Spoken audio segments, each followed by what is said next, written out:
We live? We live. Hey. Yo, what up? What's going on, man? What's going on, Keith Murphy? Hey, what's going on, Camille the Creator? We back. Hey, man, we're back in the business, man. You know, Wednesday night, like we do it every week. Yo, it's going to be a solid week. We got a great guest tonight. Oh, man. Oh, it's about to go crazy tonight, Keith. Man, it's about to be Keith and Burney for real, you know, this week, man. Keith. Like legit, you know. So we got a very special guest, man. I can't wait to get him on here, man, and you know, get it rolling, man. But man, how was your week and your weekend, Keith? Busy as usual, but hey, blessed. Just got home, took my son to a training session, football, work. You know, this federal shutdown going crazy right now, but we still got to go to work. So, hey, it is what it is. We do have to still go to work, man. You know what I'm saying? Look, man, shout outs to my people out there. Look, they're struggling a little bit, you know, with the shutdown. You know, sending prayers, man, hoping everything is coming together. Those of y'all who are not, you know, who SNAP benefits might have got cut or whatever the case, man. You got family members that were affected by it, you know, man. We also sending prayers their way too, man. You know, things will get better soon. But hey, we waiting for the mob to check in. Is the mob checking in? Mob checking in. The mob is checking in. That's what I like to hear. That's what I like to hear, Keith Murphy. Hey, while the mob waiting, man, go ahead and like this stream. Yep, go ahead, man. Get on there and like, man, subscribe. It costs nothing to subscribe, man. You're tuned into the Unbeaten with Keith and Burney, powered by StreamYard. We appreciate you. We appreciate you checking in and tapping in with us.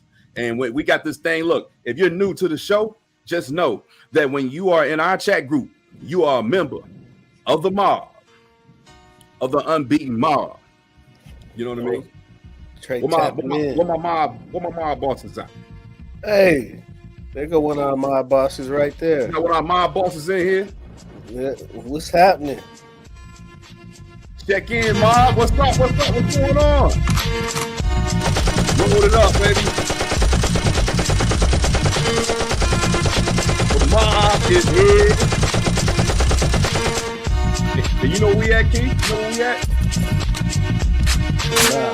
We on our beat with Keith and Burney.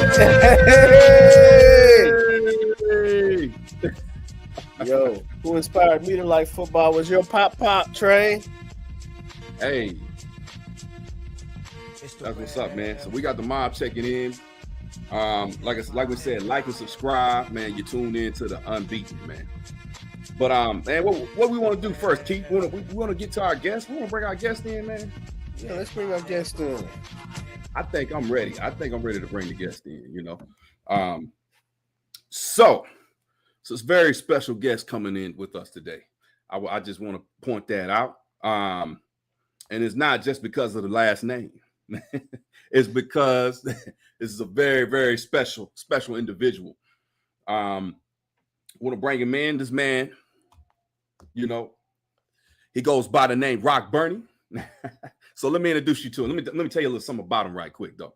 So, man, he went to Firm College, man. He went to Firm College, and he also went to Hampton Institute.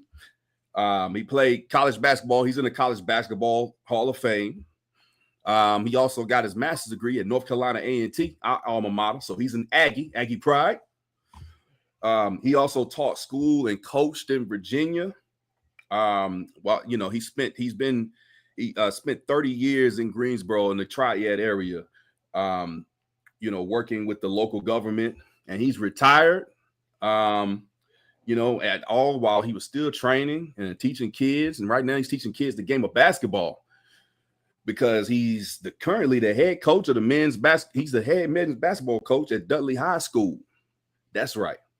And oh, by the way, Keith, he's also one of the top promoters on the East Coast, and he is one of the R's in R&R production. He is an owner. Man, y'all give it up for the one, the only, the man, the myth, the coach, the smoke, Rock Burney. Man, I couldn't have written that better myself. Man, what's going on? What's going on, man? Hey, look, I just want to make sure that everybody knows that I've been on here waiting since yesterday, man. You guys are late, man. Getting on, Hey, man. I've been on here waiting in the back room, man, since yesterday. What's going on? hey, look, man. We might not be here when right when you want it, but we Oh, are always on time. God knows that. Okay. I like the, hey, I do like the Quiet Storm music that you had. I love that Quiet Storm. I guess that goes with the Mob Deep thing. I get it. Oh, yeah, you see what we did there? Oh, look, I'm glad you enjoyed it. I see what you did there. I see what you did there. Yes, man. That means a lot too. That's a real nice touch to it. Oh, that's a classic. Yeah. R.I.P. Prodigy. You guys doing all right? We're doing well. How you doing? I'm good, man. I'm good. Privileged to have you on. Privileged to be on. I thank you guys for inviting me on. Nah, man, it's definitely a great honor to have you here. I know you're busy right now. Like, we know you're busy, in your busy schedule. We know that, the basketball season's about to start, Coach. Almost definitely. I don't know if it ever ends, to be honest with you. Really? High school is year round, brother. I don't think it ever ends, man. We go all summer. As soon as, school starts, somebody's doing some type of working out, So I think it's year round, man. It sounds like, and it feels like, to be honest with you, because it is. So, yeah. But the season is officially here. We had tryouts last week, and so we have officially begun. Nice. You got any? So are you optimistic right now? I mean, I know what you're supposed to say, but I mean, I know how you feeling, man. How you feeling about this season? We're gonna compete. That's will always be my answer. We're going to compete. We're young. I mean, we got some pieces, added in, but we're young. I had 7, 8 seniors last year. So, we had a great season last year. Didn't end like we wanted it to, but all in all, we had a great year, I thought. We played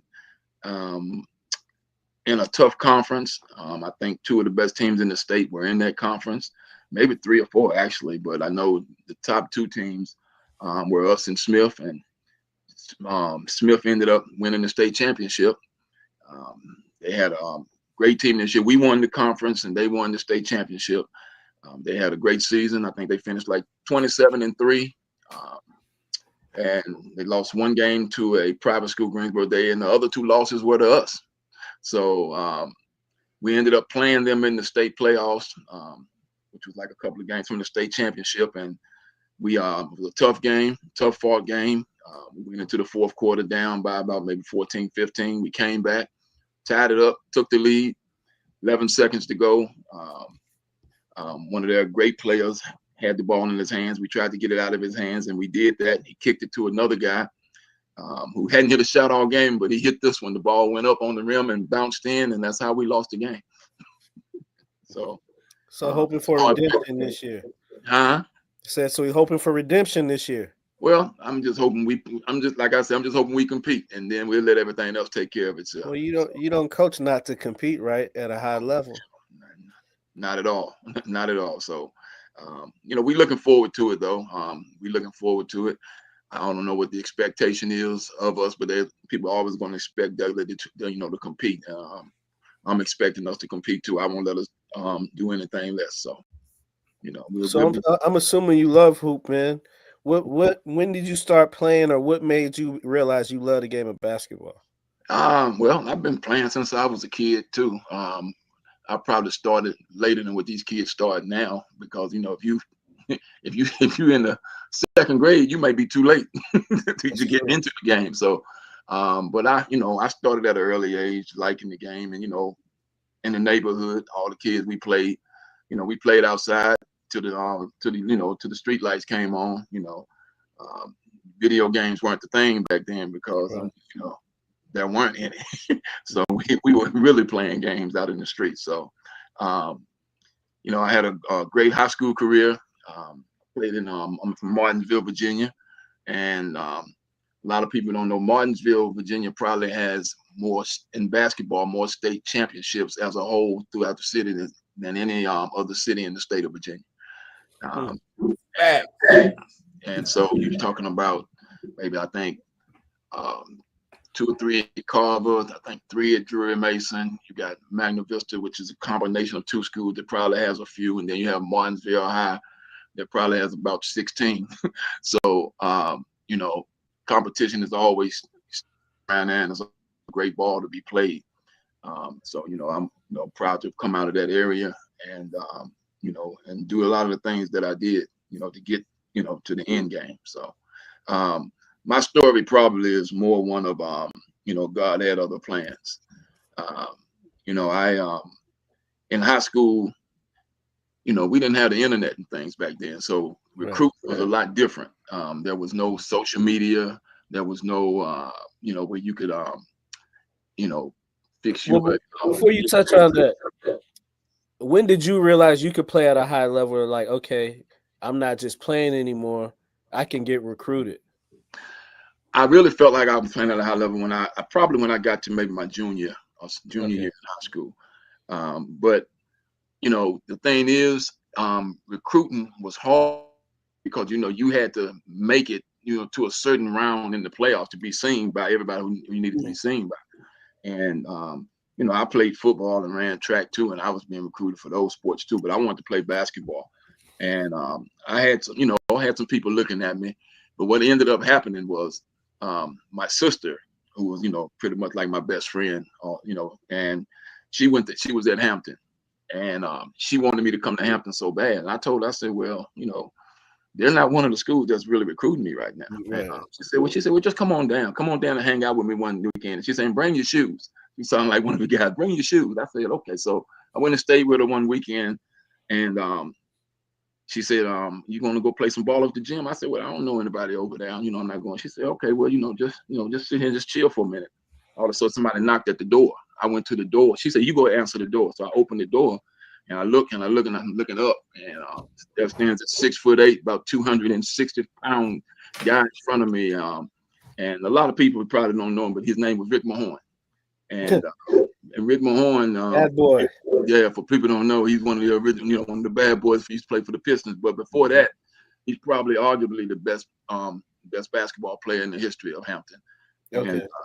And he said, hey, just come on over to the gym and play a little bit. And I went over there and I played, and I did my thing. The coach liked me, and that's how I got started. See, a lot of people think that I went to Ferrum after the fact. I actually went to Hampton first, and I was playing, and when I really realized I was playing at a high level, there was a guy that was playing that was in front of me, and a couple of years older, and I used to destroy him. But as politics would have it, you have to wait your turn a lot of times, and right. I was impatient back then because I thought I was a Division I ball player, and at that time Hampton was in the CIAA. Oh, got you. And so I felt insult over, added insult to injury, with being shunned like that from that level when I knew that I was better than the person that was in front of me. I think that's more of a thing like now when you look at it, because now we try to train our kids. Like I coach some AAU, that every offer is a good offer. You know what I mean? Yeah. But back then, to your point, man, I want to go to Florida State or Carolina or Duke, or you just don't know the levels or ability. Not to say that wasn't your level, because they could have been.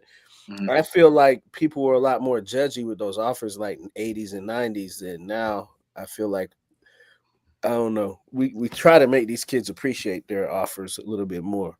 Yeah, well, and I think and it's because they have to, because of the mere fact the way that the college system is now. That's true. And I left and I went to a junior college, which at the time Ferrum was a junior college when I went. Right. And that was the portal before there was a portal. Right. Back in the day, you went to junior college for 2 reasons. One was because of grades, which I didn't have a problem with. I was an A/B student. Right. But the other reason was because you felt like you should be playing Division I. Right. And when I was playing junior college, that's all we were playing against was junior, was Division I ball players that just happened to be playing in, junior college. So when you left Hampton, did you have to skip a year? When you went? I went straight to Ferrum. Okay. I went to Ferrum, and my first year there, I at 6'5", I was playing forward, and a lot of guys I was guarding was 6'7", 6'8", and 6'9", Right. and I averaged 15 and 13. I led the region and the conference in rebounding and was fifth in the nation in junior college my first year there. Mm. And so after that, that's when all the the people in the office started coming, and the Division I office. I had people calling me from VCU, Wake Forest, Virginia Tech, Bradford, University of Western Kentucky, Western Carolina, University of Hawaii. I was going for the visit. I didn't want to go to school there, but I did. And a lot of other schools. But Right. school that I ended up deciding, my best, my childhood best friend, so my point guard in high school was at James Madison at the time, which was in Harrisonburg. Okay. And he was 2 years behind me in school, but he was a sophomore. And then after I left high school, he tore the area up. He was the man for the team after I left. And we played together. We both all state while he was there, Right. and I was there together. And when I graduated, he took the mantle and kept going. Well, he ended up at James Madison while after I had the year at Hampton, and then I went to Ferrum. And so after that, I decided, I thought about James Madison. The coach came up the Wednesday before Thanksgiving to see me, and I put on the show for him. And so he said, well, look, man, right after Thanksgiving holiday, just come on. We're going to come on back. If you want your mom to come up back then, they brought your parents in to sign, tables and all this stuff. They came to the school. So I came home over the Thanksgiving holiday. He was pumped. And, after eating a lot of turkey on a Saturday night, I decided I didn't want any more turkey. So I went to McDonald's. I don't even eat McDonald's that much now since then, but I went to McDonald's to get something to eat. And as I was coming back home, I told my son I was only going to tell this story. It's going to be the last time I told this story. But I owed it to tell it, I guess, one more time. As I was coming home, I came to a stop sign, and this car sped by me, and I didn't know what was going on. I was glad I stopped. Well, as I came out and I turned right, and I'm going on this, in Martinsville, we got these country roads where there's a river on one side and a bank on the other. As I was going, I saw this vehicle coming toward, and I saw sparks flying, and I thought it was a muffler bag. But what I came to find out later was that car that had sped by me had hit this van, and the van went out of control, and it hit me head on. And so I'm laying there, and the engine, I could see the engine coming through the dashboard. All it was coming back to my leg. It was back so far, I couldn't even see the door handle of the door. And so what happened was I laid the seat back because I was going to try to go out the back seat. I rolled over on my stomach, but my leg was still facing this way, straight ahead. And I knew something was wrong then. I just said, somebody get me out of here. And they had to cut me out of the car. They got me to the hospital, and, found out that my leg was broken in 8 places. The biggest bone in the body, the femur. And, the doctors pretty much told me that I wasn't going to ever walk again. So my mom and my sister were in there, and they, kind of went off on the doctor and everything like that. And she called a specialist out of Ohio who came to see me. And he basically looked at my leg and he said, well, look, it's bad, but it's not as bad as what the other doctor said. He said he can walk again, but he's going to have to do this. He's going to have to stay in the hospital for 6 months in traction. He's going to have to stay another 6 months in a body cast. After that, he's going to have to stay on a regular leg cast for 3 more months. After the regular leg cast, he'll walk on crutches and start physical therapy for 3 more months. Then he'll have a cane, and then he'll walk with a limp for the rest of his life. But that's what the doctor said. And, but I lived with a lot of prayer warriors, and my mother, my grandmother, my sister, friends and family. And that's what they said was going to happen. This is what happened. I was in the hospital for 2 months in traction. I was in the body cast, which goes all the way down one leg, halfway down the other, with an opening in the middle. I was in that for 2 months. I got out of the body cast, no regular leg cast, started physical therapy, started back training. And I think, to being young and doing a lot of other stuff that I did, with martial arts and stuff like that, I was in pretty good shape when it happened. So I think that has something to do with my recovery. But I was back playing ball again within a couple of years. And, at that time, all the schools had pretty much faded away. Right. And so, that part of my career, I realized that, hey, I got to do something different. So I got back to playing, not quite at the level I was before, because I relied on my jumping, because I could jump out the gym back then. Right. I was jumping a lot. So like your athleticism. Yeah. And so I had to change it up, and I just became real mean. And I still jump, but I just became stronger and physical, and I just wanted to just be nasty and just be mean. So from that standpoint, I played a different game, and it got me through the rest of my college career. When I finished playing, I still averaged the same amount of points and the same, amount of rebounds, and just in a different way. In a different way, just being physical and just being, just being kind of like on the court. I mean, I averaged 15 points with no plays being run to me. It was like, coaches love those kind of players. I can pencil you in for 15 and 10, and I don't have to run a play for you. Yeah, that's just all hustle and heart. Yeah. So I mean, and when I got there, I felt like I should have been getting the ball more, and my coach pulled me to the side and he told me, he saw me one day, he saw I was looking down, he said, Burney, what's wrong with you? I said, Coach, man, I can score, man. These cats not giving me the ball. He looked at me, he said, man, I don't ever want to hear you talk about not getting the ball again. He said, 50% of the shots come off. He said, go grab a rebound and put it back in, or do this and do that. So I just started grabbing rebounds, dunking them back in, getting on the break, getting out on the break. And then when I got hot, they started giving me the ball. And, I'm starting doing my thing. So, but I didn't get in the Hall of Fame because of the 15 points. I got in the Hall of Fame probably because of the 13 rebounds. And, I told, in my Hall of Fame speech, I had a couple of guys there. One of them had gotten 27 rebounds in one game. And then the next night, another one of my teammates, I think, had 28. And they were talking about it. And I told them, I said, I looked at both of them. I said, I never got 27 rebounds in one game. And we definitely never got 28. I said the most I got was probably about 13 or 15. I said, but I got that many every night. Every night. Mm-hmm. So, that was the applause.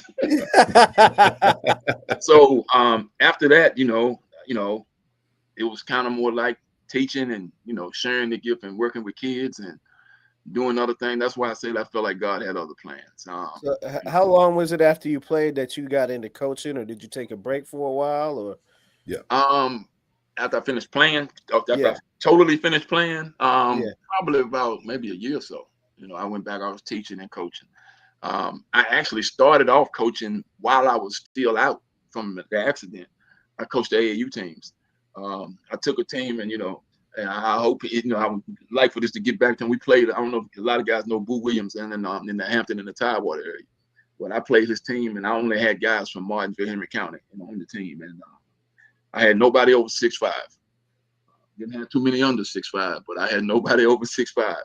And we played against them, and we beat them. They had J.R. Reed, Alonzo Moore, and they were loaded, with those guys. And we beat them, and we went on to the Nationals, and we lost out there. But, I did some coaching in AAU and stuff like that. And before I went back to school and finished up, and just staying with the game and training and helping kids, and just playing ball and staying in shape and just doing the other things, doing my martial arts, working out,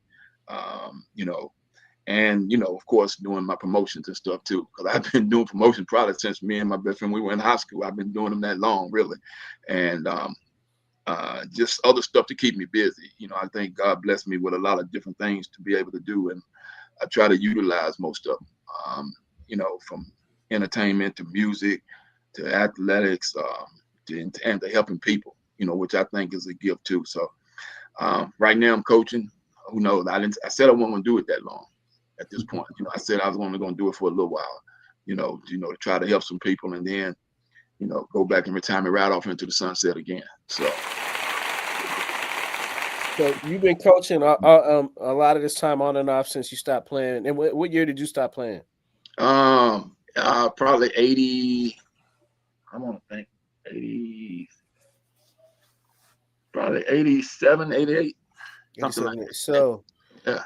Is there somebody you played against that you didn't think was good that ended up playing like at a high level, and you were like, "Damn, I didn't think that guy would get to that level"? Or no, most of the guys I played against that made it to the next level were pretty daggone good. Were pretty good. Yeah, they were pretty good. I mean, did you ever coach against a kid or coach a kid that really surpassed your expectations? surpassed, I don't know, because most of the kids I coached, especially when I was living in Virginia, the kids I coached, they had egos. So, they played like they did. Right. Since I've been in Greensboro, I've been in Dudley. This is actually one of my 6th year at Dudley, my 3rd as the head coach. And, I brought some family down that, that I consider family that played for us. I think my 2nd year here. And, I thought he did a heck of a job. He came down and from Martinsville and led the conference in scoring. Had some great games. I thought he should have got more than what he did from the offer standpoint. But like I say, the dynamic has changed.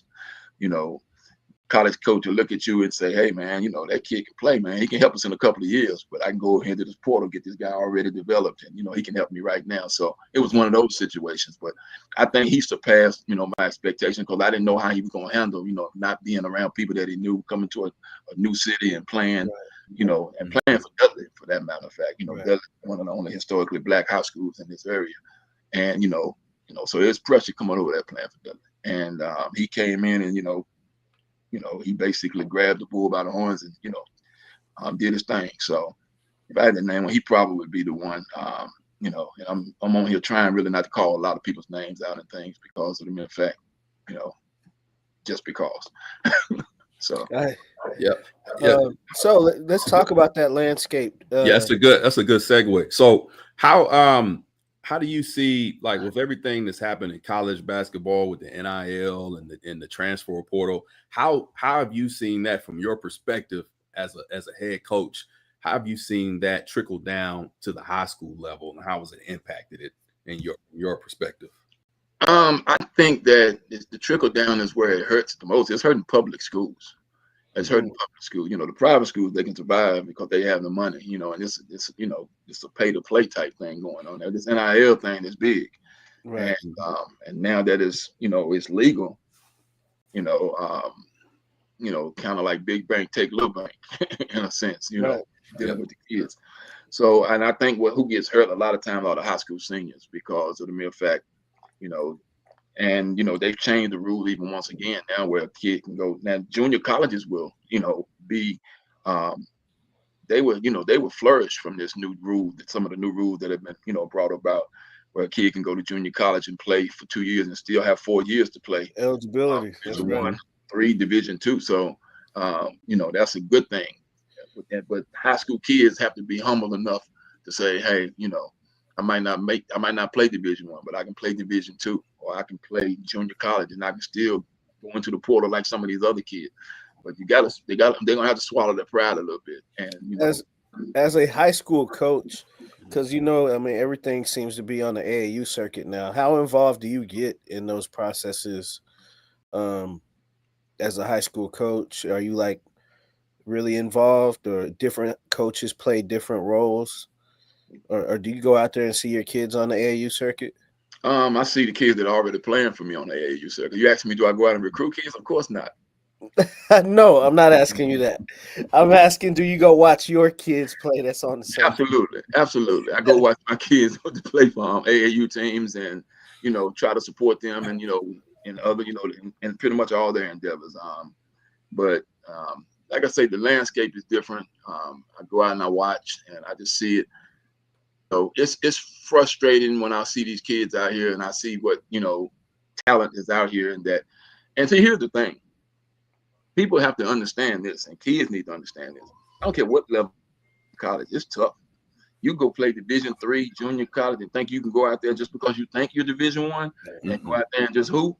And then you see that these guys can hoop at all levels. At all levels. 2, 3 in a junior college, and so you have to, embrace the whole process of not just Division 1, but just college in general, and understand that wherever you go, you're gonna have to play. Right. So there's some junior college kids that come up here and you thinking you can ball, and they'll come up here and show you're not good as you think you are. So I think that kids and parents both need to be a little more open-minded, when they look at the landscape of things and see what's going on, and be willing, hey, I didn't get Division 1, but this Division 2 school is offering me, hey, free. It's free. You get education. And then, like I said, these days, you have to play. You have to play your heart out every year anyway, because scholarships not like they used to be when we went to school. You get a 4-year scholarship, you're there for 4 years, and you might not even be good for 2 of them. That's But right. you slack up 1 year now, and that They gonna scholarship strip might that be scholarship. Yep. it's kind of like getting waived from the NBA. You think it's a little more cutthroat nowadays when it comes to stuff like that? Cutthroat by whom? By the coaches. Like, You mean like college coaches? yeah. I don't think it's cutthroat. I think they're dealing with the, they're dealing with the landscape as it's presented to them. Right. And, they want kids. They have the ability and the way it's set up for them to get kids that are already developed. Right. They don't have to develop them anymore. Hey, a kid, already developed somewhere else. He comes into the portal.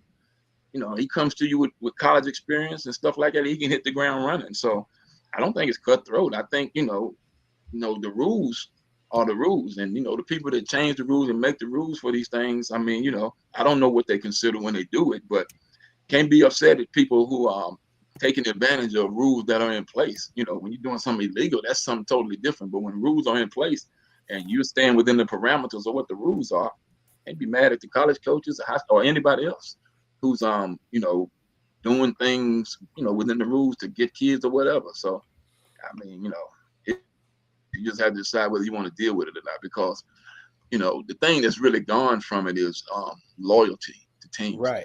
rivalries. But do you think that's both ways, or just the player?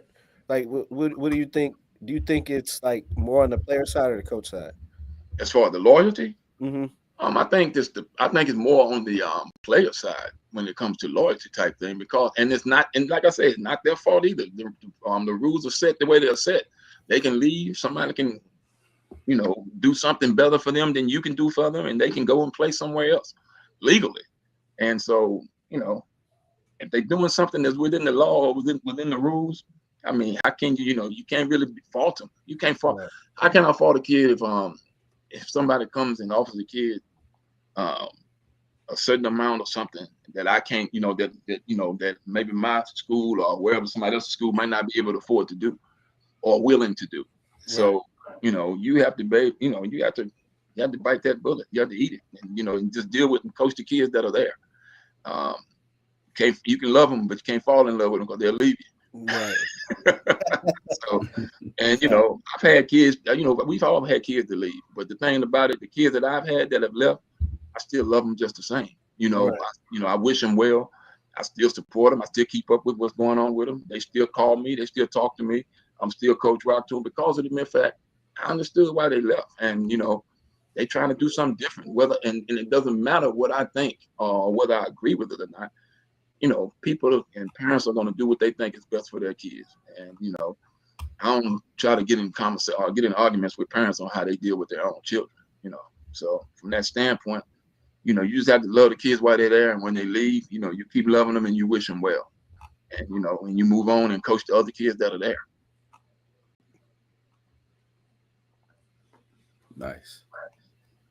Yeah, I wanted to ask you before we moved away from it kind of suddenly, but can you talk about like the impact and significance of that rivalry, man, between Dudley and Smith? Let me tell you something. Carolina Duke, Michigan, Ohio State, used to be Dallas and the Redskins. I don't know if that's a rivalry anymore, but not really. Any rivalry that you can think of, I'd put it up against any of those rivalries. I mean, even back, back in the days of Carver and Martinsville and Carver and Drummond, those rivalries were pretty tough too. But I put that rivalry, that rivalry is tough. It's tough because, and a lot of people think that we only play each other. And what I mean by that is a lot of, I know they think that the only team we play is Smith sometimes. What I mean by that is that's when the gym is packed to the hill. Whichever school it's at, it's always packed, and no matter what the records are, or whatever. And just so happens that lately we've been, two of the top teams, so we've been playing each other, for the chips and stuff like that. But it's a heck of a rivalry. The atmosphere is unmatched. I mean, it's crazy. It's crazy. And the coach and I over there, we're cool. We compete, but we're real cool with each other. And we talked about it before that game we played in the playoffs. And we both said to each other, whoever won that game would probably win the state championship. And they won it. And hats off to them. They brought it back to the 336. Got much respect for them. And I wish them well too, except for when they playing us. Right. But no, so the rivalry is crazy though. The rivalry crazy. It's friendly, unfriendly. You know what I'm saying? We talking junk. You got a lot of people in both of the schools that know each other.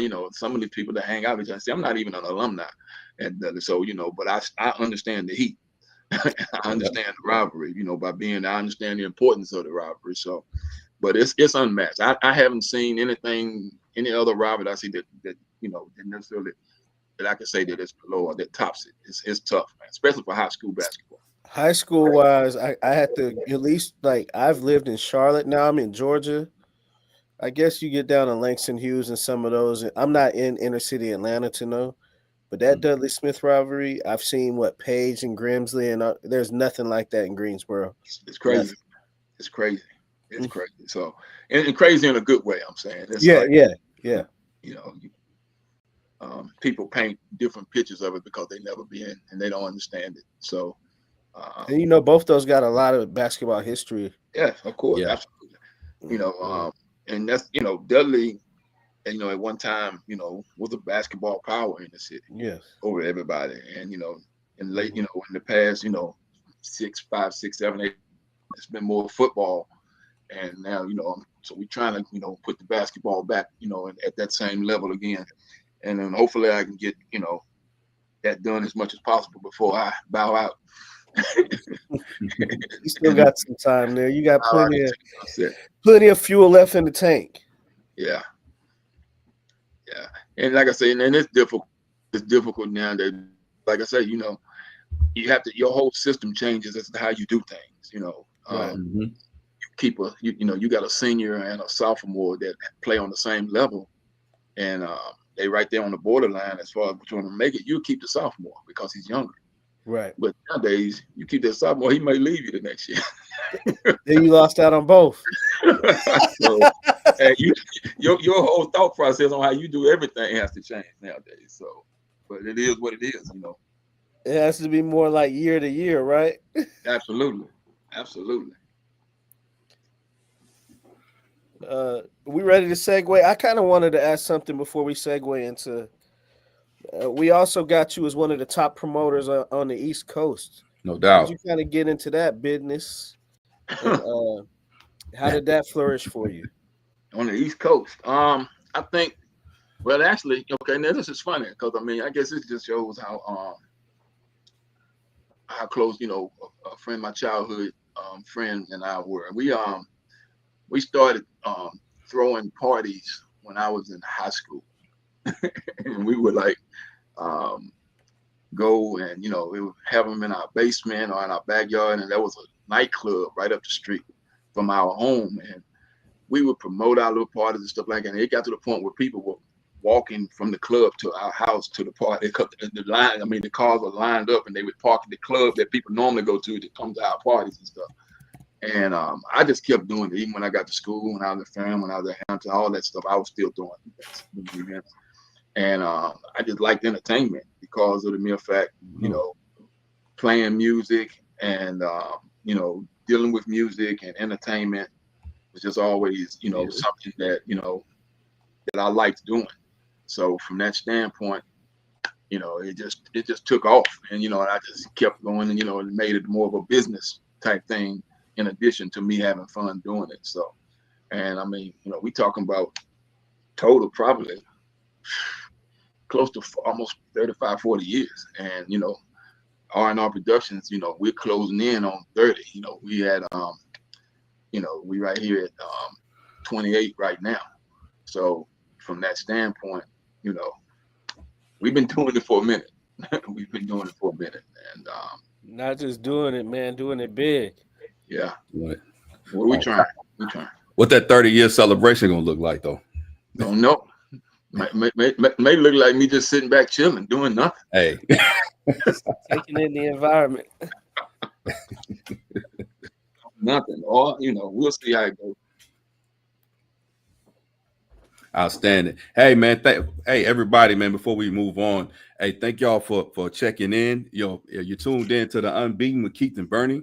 Hey, we got Coach Rock here, man. Coach Rock telling us some good story, giving us a good biography right now.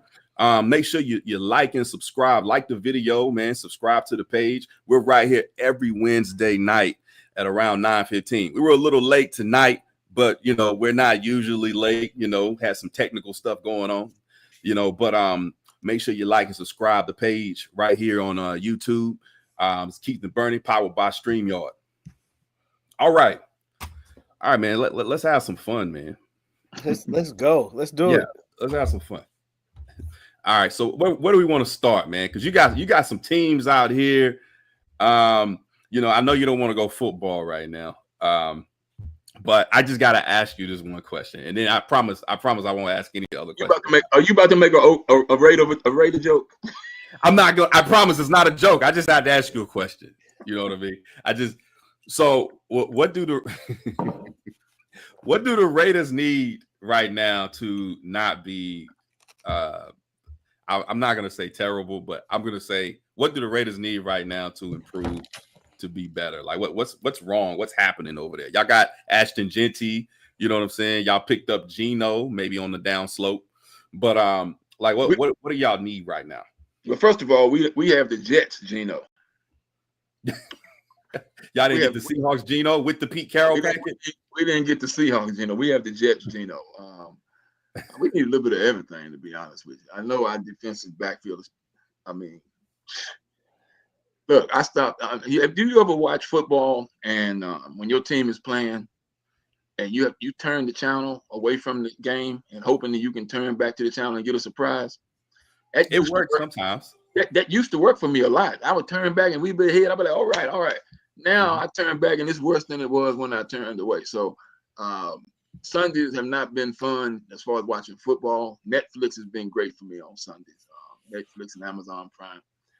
I think that we need a whole, overhaul. I think, just because you put the personality, you got Tom Brady there, you got Pete Carroll there, that didn't equivalent to really much for us. So we just need a whole new overhaul. I couldn't even tell you everything that we needed now because I got disengaged, so I stopped even keeping up with all the players that we had. I know all this trade deadline came and went, and I didn't even think to even look to see if we got anything that was going to help us. You probably could tell me more about the Raiders right now than I know. That's how bad it got. And I used to keep up with everything dealing with the Raiders. I could tell you every player. I could tell you all the stats. I can go back into history and tell you back when they were nasty. But now, today, at this day and time, it's like I'm frustrated with them. And so, probably like, you're a Cowboy fan, right? Yeah, well, you already know that. Man. Since you decided to make a little dig, I thought, I'll just know. Well, if there's any consolation, so you understand, though, right? Yeah, I get it. I was gonna say, if there's any consolation, my all-time favorite athlete is Bo Jackson. You know what I mean? So, and then I still think he and who Marcus didn't Allen, love Bo and Tecmo Bowl. Oh, man. They made Bo unstoppable on Tecmo Bowl. Man, what?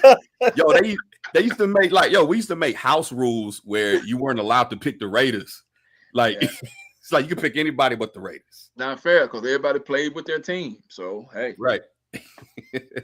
Yeah, I had fun with the Niners. They made Rice pretty good on that game. Oh, yeah, that jumping up thing that he used to, yeah, he was kind of unstoppable too. But but to answer your question on that, we need a little bit of everything. So next topic. Yep.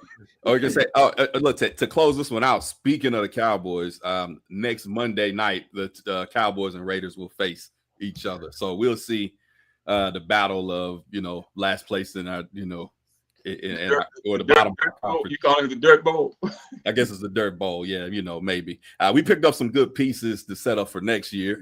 But this year is pretty much a wash. Your man said, "Imagine being worse than the Browns." Yikes. Oh, so you joining in too, huh? Well, you guys want to talk Niners? We can do that. I don't mind. Of course you don't, man. Y'all are just like, I don't know. Y'all are winning for some reason. Oh, yeah, right. Y'all had the easiest schedule in the NFL. but y'all keep winning. Hey, it is what it is. Still got to play the games. Hey, Still got to play. They're playing against other pros. Still got to play, and y'all are playing with injuries too. So I'm not even gonna front, man. We winning games with our practice squad. Yeah. Look, somebody text me the Giants. He said, "How y'all beat us with your practice squad?" Right. That's why Kyle Shanahan is my coach of the year. But let's segue into something else. All right. Do we want to bring up? So check this out. The Hurricanes. The Hurricanes we're still ranked. Got 2 losses. You spoke on something recently, man. I wanted you to bring it to this platform. But how do you feel about the fact that you see a team like the Miami Hurricanes, and they, it seems like if they lose, everything kind of, the wheels fall off in terms of like where they're placed at in the rankings. Talk about that, man. How does that really? What is your take on that? I just think that, the powers that be, they like seeing certain teams in and certain teams they don't. I mean, Alabama being one of those teams. Alabama can be in second place and lose the game and drop to third place or drop to fourth, fifth. Miami loses the game. They're in second place. They drop to 10. They drop out of the playoffs totally. And you got teams that they've beaten this year that are ranked above them. Notre Dame to name one. And so, I guess most of the time, I love teams that everybody else loves to hate. So from that standpoint, but yeah, I think that, it's pretty much just certain teams that they want in the playoffs every year, no matter what. And, I think it's unfair, but hey, Miami had control of it. Win the game, and then you don't have to deal with that. That's the thing about it. Right. You play the game, you win it, then you don't have to deal with that. They stay ranked number 2 or even number 1 that they'd have kept winning. So, and you lost to 2 teams you shouldn't have lost to. So they have to take the blame for some of that. But it's unfortunate, but hey, it is what it is. Yeah, man. One of the mob bosses said Hurricanes are overrated. SEC is inflated by ESPN. The Natty will go through the Big Ten again. Okay, that must be an Ohio State fan. Has to be. Actually, they stole one of our national championships. We were supposed to go back to back, and I think that was the one where Willis McGahee got hurt. I remember. I'll never forget that one. Yeah, Portis was playing then too, but they threw a flag about 10 minutes after the play. Yes, pass interference call. Yeah, that was terrible. Horrible, dog. I don't have too much love for Ohio State, no more than I have for Notre Dame, so it's all. They got the highest payroll in the NCAA. I mean, they putting it to good use, I guess. Yeah. Oh, at least he's honest. 2003 Miami should have won. Yes. No. 2001, which one is it that had like McGahee was like the 3rd or 4th string? They had Kellen Winslow on special teams. Like, it was 2000 Miami, right? The Shockey? No. Yeah, Shockey was starting over Winslow. They have Vilma, Sean Taylor, Ed Reed, Vince Wilfork, Andre Johnson. I mean, wow. They were loaded. You name all pros. Right. Bunch of Pro Bowlers in the NFL. Yeah, the Hall of Famers. Right. Yeah, to be lit. I'm a big 49er fan, and this is how much I think of Ed Reed. I will have the safety debate between Ed Reed and Ronnie Lott, and he's the only safety I will have that debate with. As far as what? Being what? Who's a better safety? Better safety? Yeah. Oh, okay. Okay. I can't argue with that. You're saying safety, not just cornerbacks or DBs total. You're saying safety. Okay. Yeah. Yep. I can see that. I can agree with you on that. I think I froze up on us. Yeah. Did my screen freeze? It did. Okay. Yeah, that would just pile on to everything else that's been going on today. Let's stop playing the move, man. You doing that little freeze thing you do. You know what you're doing. I'm taking it back to the mannequin challenge right now. You know, just Doing the between mannequin challenge, man. So now you're not even on there. okay, re up, man. But yeah, man. Look, y'all just keep it moving. I'll be back. Hey, we're getting back. You want me to remove you all the way? Oh boy, Dallas Cowboys. Nah, Start talking about Dallas Cowboys. See what happened? that's what it is. Nah, I think that Raiders juju rubbed off on the show, man. It messed up my signal. I got some Stephen A. Black Cat type stuff going on. Man, nah, I figured this out, man. Uh-oh. You ready to add that graphic? The graphic is in the studio. I see it. We haven't gotten to that yet, man. We ain't even talked about the Lakers yet. We talked about the Lakers, the 6-2 Lakers. You know what I mean? The Lakers that's been looking good with or without LeBron. Well, actually without LeBron. I was gonna say, what you mean with or without? Without LeBron and sometimes without Luka. Yeah. Hell, the other night they didn't have Luka, LeBron, or Austin Reeves. Oh, shout out to Austin Reeves, who he was the unbeaten athlete of the week last week. Okay, deservingly so. Absolutely. But so, man, what is your take right now on the state of the Lakers? Are you feeling optimistic about the season? I know it's early. Keith hates talking about the NBA this early, but I don't hate it. See, when you have a football team that's still in contention in November, oh wow, put off man, the NBA talk. both of us. You hear that? Oh boy, man. Wow.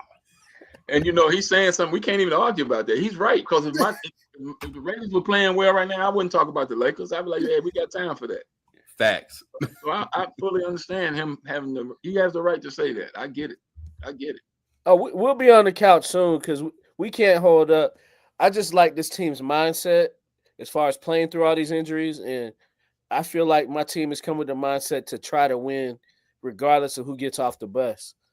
And so I'm still with you guys. I'm more looking forward to next year, but our record shows we're still in contention, so I'm still watching as an interested fan. Hey, as you should. As you should. Absolutely.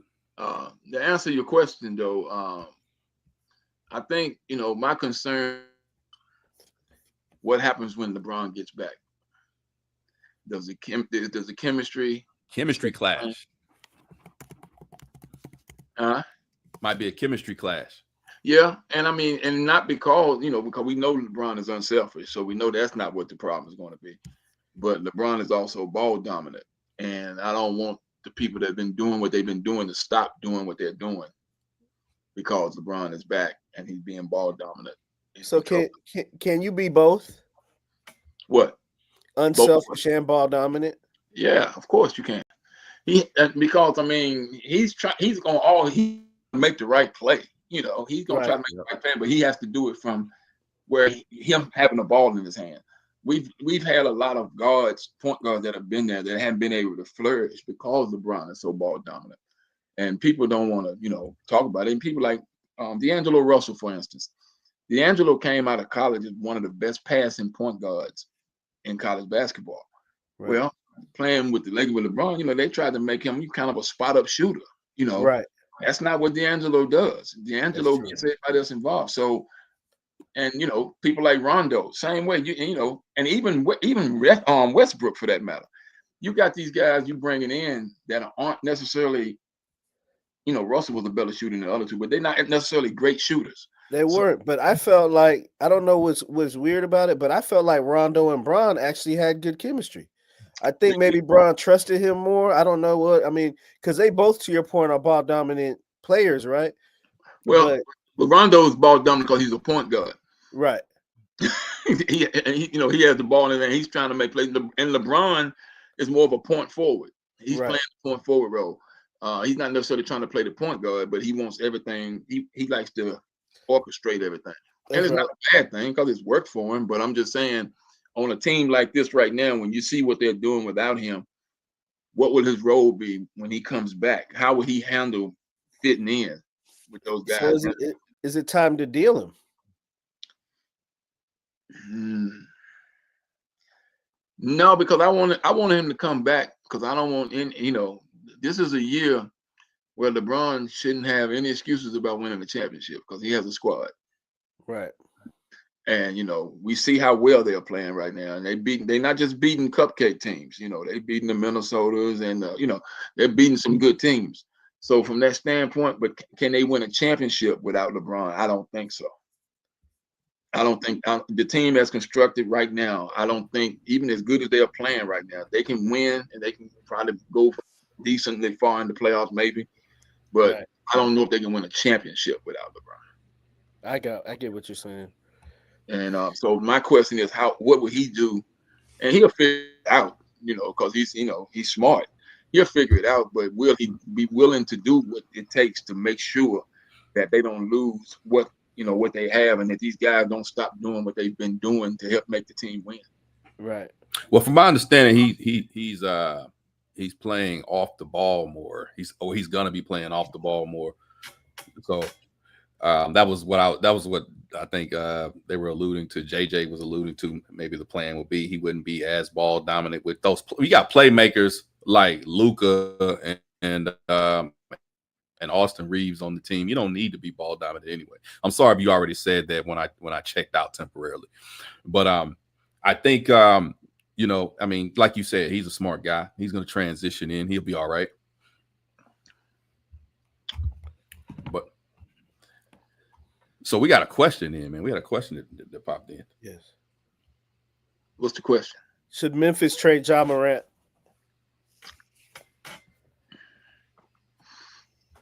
I'm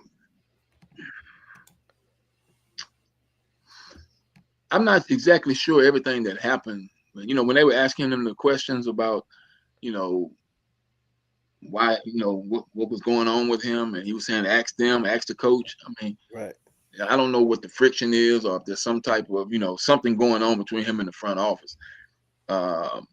So they may already be thinking about that. I don't know. I mean, for you to suspend him this early for, what is it, conduct detrimental to the team? Yeah. That can't just be from this year. Obviously, got to go with the history but I think, I don't know how the coach feels about him, but the coach that they fired, I heard they had a good relationship. Right.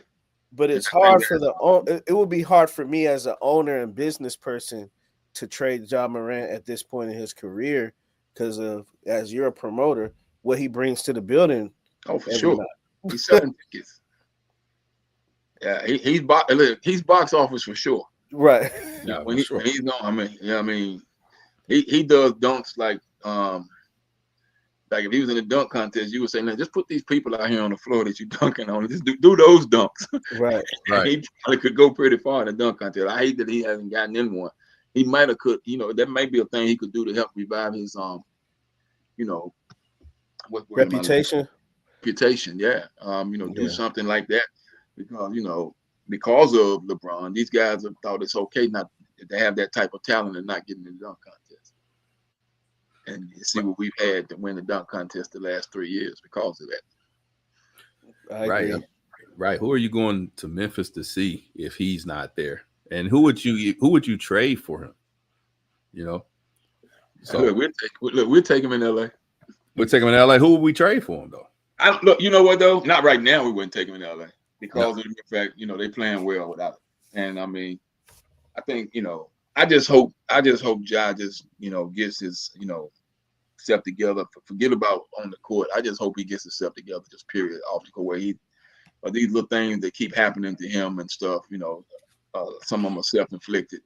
Mm-hmm. And I just want, with so much talent, man, I just hate to see him, I hate to see him crash out totally because, the boy is talented, man. And I mean, he can do some things. And if he ever gets his head together and understands that this is his career, this is his bread and butter, is where he makes his money, and so I got to start acting accordingly, he's gonna be a problem for whoever he's playing for. I mean, for whoever he's playing against, rather. Right. Because he's definitely a talent. So. Absolutely. Do you see? How do you see the specifically, I would say the Western Conference stacking up, man? You think it's a foregone conclusion that the Thunder are the top dogs? I know they're undefeated so far, or do you see like the Lakers or Houston or one of these other teams checking in? I see all of them checking in. No, I'm not. I'm not gonna count the Lakers out. I'm not gonna count. You can't count. You can't even count San Antonio out right now. Oh man. Wemby's playing. Look, I ain't never Wemby's seen nothing like that. playing with a Nerf hoop. You remember how we used to play with the Nerf hoop? Yeah. Yeah. And you hang on the door, you just doing all kinds of stuff without even jumping and dunking. Wemby's playing with a Nerf hoop right now. I actually like Jay Grimes. Ball and handle the rock. Ant-Man would love to have another attraction. Minnesota can get rid of Gobert. I would love to see Ant and Ja play together. Ant and Ja? Oh, that would be box office. I don't know, 2 alpha males. Could they survive? And you're also getting rid of your interior depth. You know what I mean? If you're getting rid of Gobert for him, because I guess you would have to. 4-1 since Billups got locked. He ain't locked up. He's indicted. He out though. He got locked up for like an hour. I don't think the FBI put him in a cell. I think they brought him there, locked him up, and let him go. Hey, the Blazers lost to the Lakers a couple of days ago. The Lakers didn't have Austin Reeves, Luka, or LeBron playing. DeAndre Ayton led the team in scoring, followed by Hachimura and a young man named Smith Jr. What do you think about DeAndre Ayton? I really was, I didn't know what DeAndre we were getting. Yeah.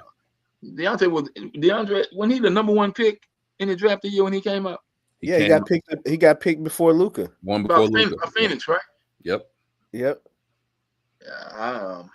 His upside was great. I just need potential to turn into performance.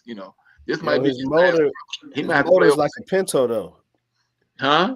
His motor is like a Pinto. Oh boy. Yeah, man. Like Pinto. Have you ever seen a Pinto before? I have. Hey, man. I'm 45. Hey.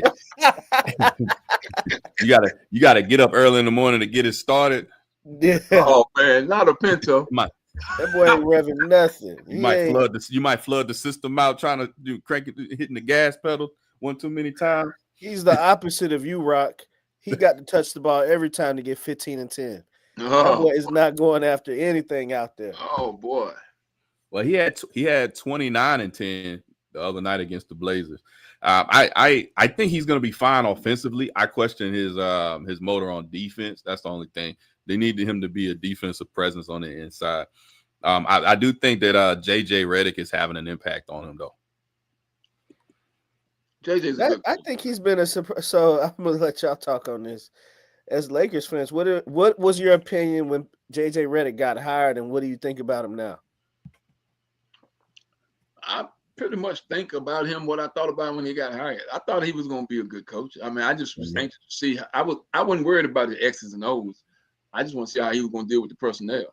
Right. And he's done a good job of doing that. I think he's made it clear that he's the coach. I mean, he don't seem like people thought like he was going to be a LeBron puppet or whatever. So, but he's not that. Right. He's coaching the team. So, let's see how it turns out, how we turn out, at the end of the day. But I think he's doing a pretty good job. Yeah, I agree with that. I mean, he's I guess you could call him kind of a Coach K disciple in a sense.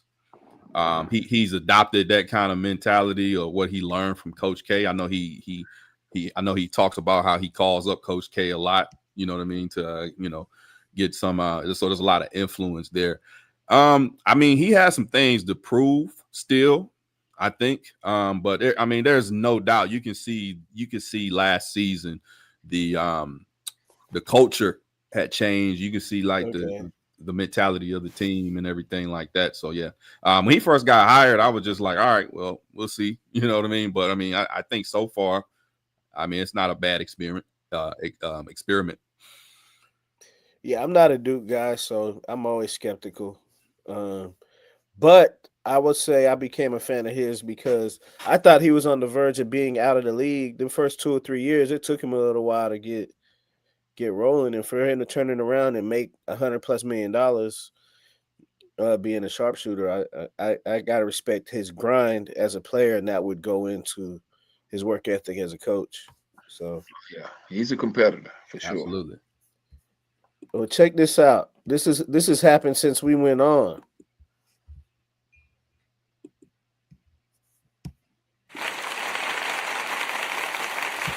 Oh, yes. Hey, that's what I like to see, man. Hey, man, we appreciate y'all, man. Shout outs to the mob.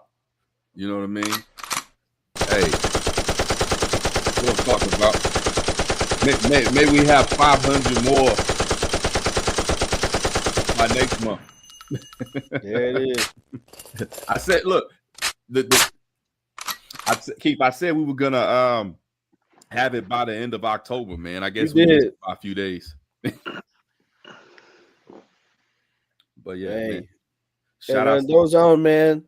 We got to still think we still going, but we love having Coach Burney on, and make sure you like and subscribe. And like I said, thank you again getting us to 500 subs. We still gonna be rocking and working, and every week try and bring you some heat.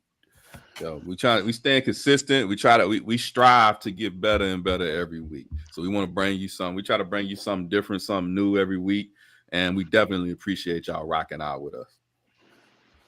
And we will get that Popeyes endorsement. You guys are doing a great job, man. Doing a great job. Oh man, we appreciate it. Definitely. All right, so we got one major topic to get into. You know, I think this is what people have been waiting for, right? So we got to get into this this GOAT debate, man. You know, so a lot of people so first of all, mob, man, check in. Let us know who you think, who is your NBA GOAT, who's the greatest of all time to you. But we want Big Rock to tell us who his NBA GOAT is, man, because it might be a little different from everybody else's, but I don't know. It probably is, to be honest with you, but get to that point. I think most of the time this debate has been going between, people talking about Jordan versus LeBron. That's normally the big thing that people are talking about. Mm-hmm. And my take on that is most of the people who are picking LeBron as their GOAT, they from the LeBron era, and they don't necessarily have a point of reference of Mike.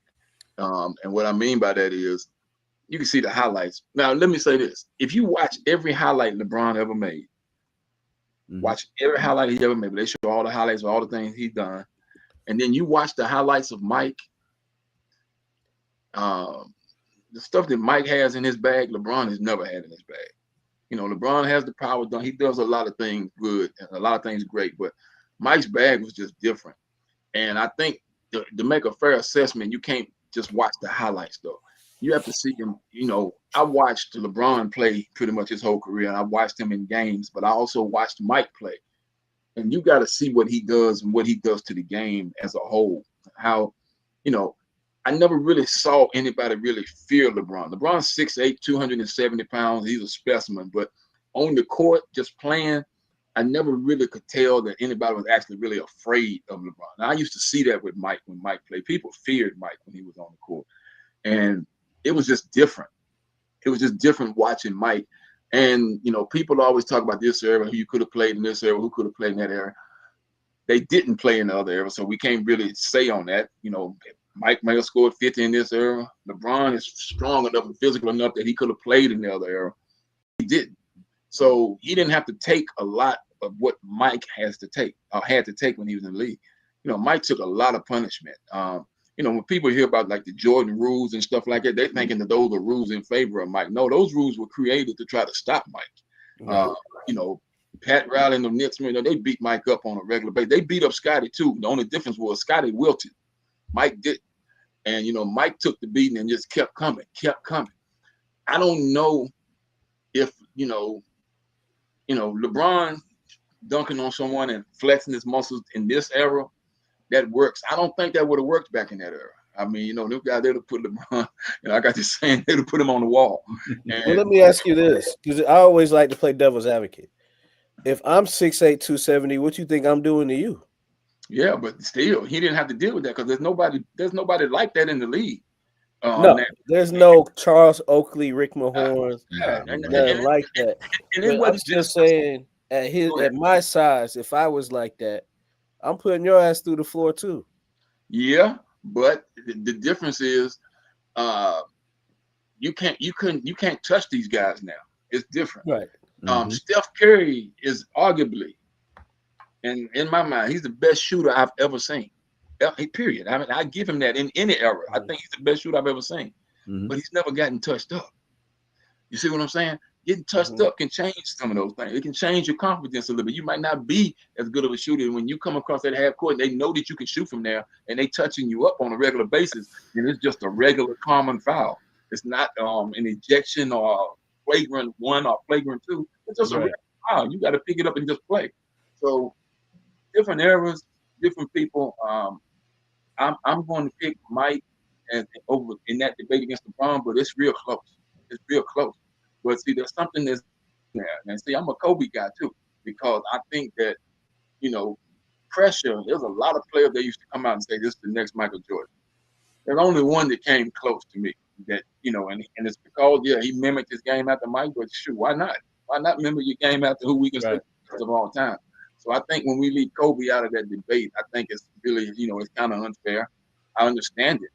I think LeBron had the better career of all three of those. Well, I also think people, because now there's a Kobe love fest, right?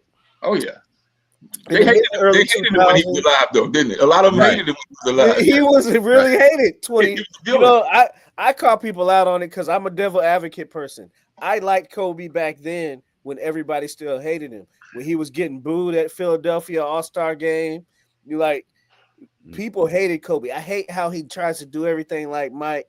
And now everybody's a Kobe love fest. All the same dudes I remember 20 years ago couldn't stand him. You know what I Right. mean? Right. And so I think there was some definitely haters, and people look at those first three titles like those are more Shaq's than Kobe's. Even though I think it's equal, because in the clutch moments, you couldn't always go to Shaq because of the free throw shooting. You know what I mean? Mm-hmm. But the first one I would say when Shaq beat the Pacers, even though Kobe had the hero moment in overtime, I think Shaq averaged like 40 and 20 in 2000 and 2001. I mean, it's hard, but some people would say, well, he only has 2 rings as like the alpha dog. Well, 2 rings, and he went to what, 3 finals? Yeah. 3 finals and won 2. Mm-hmm. Without Shaq. Yeah. Without a big 3. Nobody's done it without a big 3 but Kobe. I don't know. Who else? I'm a big. Who else didn't have a big 3? Well, You think MJ had a big 3? Oh yes, absolutely. he had a did. big 3 twice. He had Rodman. Dennis Rodman is a Hall of Famer, and I Horace feel like Grant. Horace Grant is underrated. Yeah, I he think had a big Pau 3. Gasol is underrated. What? And I really like Ron Artest. Do you like? How do you view? When I think of a big 3, I'm thinking like you got like 3, either at least like borderline superstars. Well, Dennis Rodman, Scottie Pippen, and Jordan are Hall of Famers. Absolutely. So that's a big 3. If you want to say Horace Grant isn't, but I liked Horace Grant's game a lot. Well, he also had on that Horace Grant team. He also had Ron Harper too. I'm just saying he's always had at least. No, Ron Harper was on the Rodman teams. Right, that's what I'm talking about. Right. He also had Harper too. But here's the thing. When I say Kobe didn't have a big 3, Pau Gasol. When we talk about centers and we talk about the top 10 best centers all the time, Pau Gasol is not listed in that. No, but he was one of the top power forwards in the league at the time. He Pau outplayed Garnett in the finals that year. Like Pau Gasol? He outplayed Kevin Garnett in that Lakers series. You said forward? He was listed as a center though. Well, I thought Andrew Bynum was the center. Andrew Bynum, when they played together, was this. And Andrew Bynum came off the bench a lot then though. Not the year they won in He came off the 2010. bench before Andrew Bynum came off the bench some during that year. Pau Gasol, I give Pau Gasol this credit. He was good, but he's not a big 3. I don't think he was. Okay, well, who? And if he is the big 3, who's the third one? I told you. Let's say they had a big 2. Let's say he and Paul. Let's say Kobe. I feel like Ron Artest is the dog. I love Ron Artest. Well, you had Artest. You had Artest out there. Well, you had Artest one year, and you had Lamar Odom the other year. Lamar Odom, big three. I don't think. I mean, Lamar Odom was 6th man of the year, and I think Ron Artest was the best perimeter defender in the league. And so six man of the year, before the Indiana stuff, 6th man of the year is a big three. One of the best players in the league. 6th man of the year is a big three. I won't say that, but I feel like Pau Gasol was definitely more of a power forward, and Bynum was the center. All right, well, I gave you Pau Gasol. I said, who's the other one? You said Lamar Odom, and then you said Ron Artest. He said Lamar Odom. I said Ron Artest. Y'all to come off. I consider Ron Artest a star, though. I like Ron Artest. Those are role players, like Robert Horry and all those guys. They role players. I think Robert Horry's a role, but Artest had years in the league where he averaged like close to 20 points. Well, let me shock y'all a little bit. I don't think any of those guys are the. I think that this is what I say. I think Mike is the GOAT of the NBA. Right. But I think Kareem Abdul-Jabbar is the GOAT of basketball, period. I'm not mad at that. That way you can give Mike his flowers for the GOAT. Him and LeBron, they can go and argue about that all they want to. Kareem is the GOAT of basketball. I do got one more question before we get back to that. So you remember before the Pau Gasol trade what the Lakers looked like? Mm-hmm. And you agree it totally changed their team when he got there? Yeah, he had to have some help. I mean, you couldn't just leave him. He had to have some help. Okay. Well, that's why I won't say he's just wrecked. I mean, but see, here's the thing. Saying people hated Kobe. That's because they didn't have all the information. See, the information started coming out after Kobe died because Shaq told the truth finally about really the problem in LA. It wasn't Kobe, it was Shaq. Well, I feel like to get in shape. You remember when they sat down in the interview before Kobe I was just about to bring that up. Yeah. I feel like he started a little bit before he passed away. Like, yeah, he told the truth. He said I was an asshole to this guy. That's what he basically said. And he said he didn't stay in shape because he knew he had Kobe. Huh. Look at this one. What do you think about this? Steph Curry didn't have a big three for his first ring. I ain't mad at that. You consider Draymond Green a big three? Those guys were home. If you consider Draymond Green a big three, I get around our test. Those guys were all homegrown. Steph had a big three. Draymond, Klay Thompson, and Steph. He had a big three. Is Draymond a Hall of Famer? Yeah, he'll be a Hall of Famer.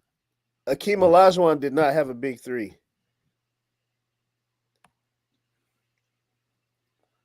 Who was on that team? Kenny the Jet Smith. Kenny Smith. The first one, Kenny Smith, Vernon Maxwell, Robert Horry. Maxwell. You had Clyde came for the second one, right? Clyde came for the second one, got traded. He had a big three. He had a big three on the second one. He might not have had a big three on the first one. That's a good. What about Isaiah Thomas? What you think? Yeah, he had a big three. Big four. The bad boys. He had Mark Aguirre, Joe Dumars. Oh, that's a big three. Marcus Aguirre was off the bench. Mark Aguirre. He's a dog, but he's equal to Ron Artest to me. No, he's not, man, because he can score at will. Come on, man. Stop it. He did not come off the bench, man. Rodman came off the bench. What about D Wade's first ring? You said what about his first ring? His first ring. I'm going to give y'all one more that did not have a big three, in my opinion. Who are you about to say? Dirk. Dirk didn't have a big three? Dirk had Jason Kidd. All you really doing now is eliminating LeBron from the GOAT conversation. That's all you really doing. Right.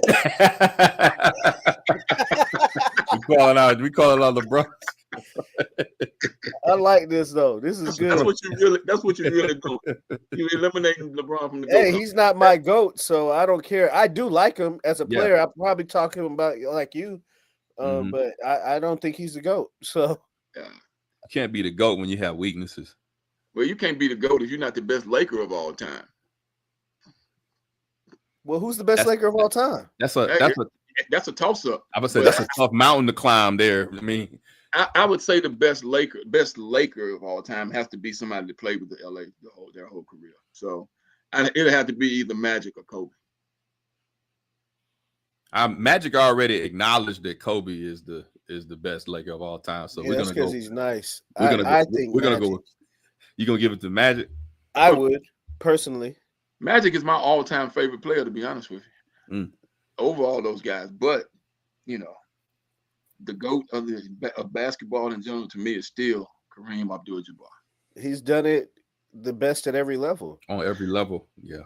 The man used to beat the national champions as a freshman. As a freshman, I mean, blew him up by 20, and that same team won the national championship that year. And then he won it 3 years in a row after that. Kareem lost from high school through college. Kareem lost 2 games, and one of them he couldn't see. And then he came back and beat Kansas and blew them out in the playoffs. So, I mean, you got to realize this guy played. He held that all-time lead score record for decades, without one 3-pointer being shot or being made. Rather, he shot one 3-pointer, but he didn't make any. So all those were 2s and 1s from the free throw line. With the most dominant move. He's the only player in NBA history with an unstoppable move. People can say, well, Shaq was unstoppable. Yeah, you can draw a charge on Shaq from the free, if he come and charge and then maybe you can stop him. I like that. Kareem was so dominant, they made a no dunk rule. Yeah, they made that no dunk rule. Yeah. Yeah, we didn't get to see the best of David Thompson in college because of Kareem. They took the dunk out, and David Thompson was a monster. But I just think, man, what he did as far as from the high school level to the college level to the pros, and then if you put his stats up beside Mike, he's ahead of Michael Jordan in every statistical category for career except for points per game. I think it's steals. Steals. Yeah, no, he was points per game. He was the leading scorer, all-time leading scorer until LeBron broke his record. Yeah, but that was total. I think if you go points per game, is Mike. Okay, we got the stats up there right now on the board. Look at them. What do you see?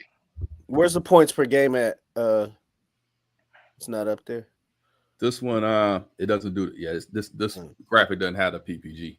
Well, it has field goal percentage though. Yeah, the percentage. Yeah. Well, I hope he has a better field goal percentage. He's a center. Yeah, but see, and this is the other thing. I'm glad you brought that up.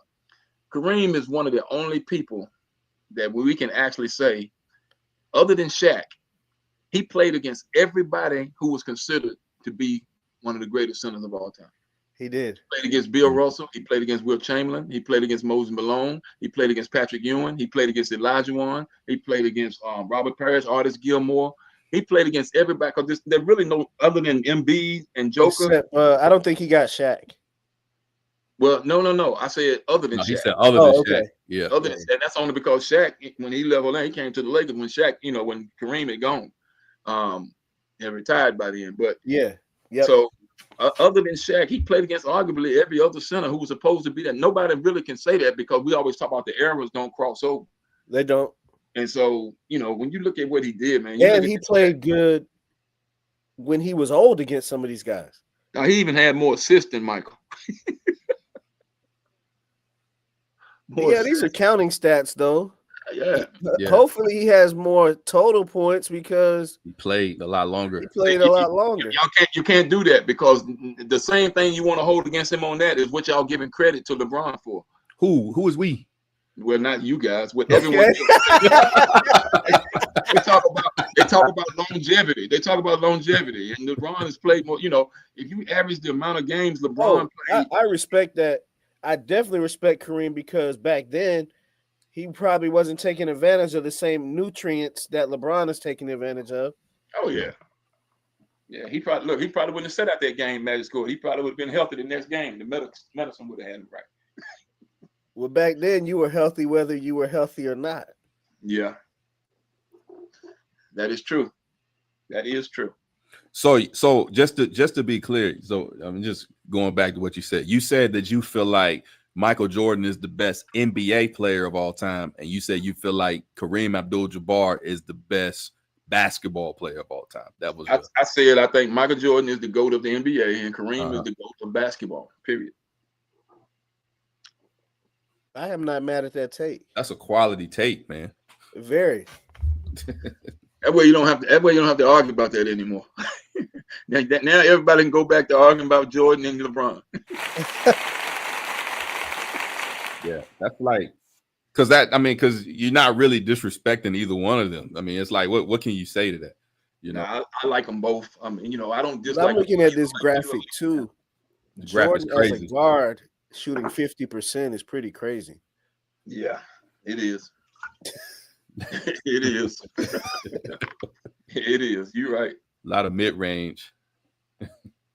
Well, his young boy years, like people forget when they say, like, have you heard Gilbert Arenas' take on Kobe and Mike? What is he saying? Yeah. What So do you he says when they say Kobe plays like Mike, they're talking about Mike from 96 to 98 because nobody can be the 1985 Mike. Okay. That athletic beast was different. Yeah. from an athleticism standpoint, is what they're saying. Because I mean, Kobe was a better 3-point shooter. Would you say? Absolutely. I think Kobe was a better 3-point shooter, but Mike was stronger than Kobe. He's a better athlete. Period. Yeah. He had the hands too. Yeah. I think where Mike and Kobe, both Mike and Kobe was shut down defenders though. Right. LeBron his defense was kind of like a come from behind, blocking your shot on the break type thing. He didn't really sit down in front of you like Mike and Kobe did, I don't think. But no, I was impressed more like but LeBron he was more versatile as a defender. Like he could defend the basket like a 4. Because when they actually did beat Golden State, that's what I was kind of impressed with. He was calling out the coverages and stuff on that back end. Mm-hmm. I didn't really know he had that with him. Well, he has a high IQ though, so I mean that doesn't surprise me. Right. He's very intelligent. And like I said, I don't dislike LeBron. It's just that comparison. When you're seeing both and you got a point of reference of both, as opposed to somebody who doesn't have a point of reference of both, they only have a point of reference of what they see. And I mean, I'm normally going, and I normally, listen. And this is the other thing.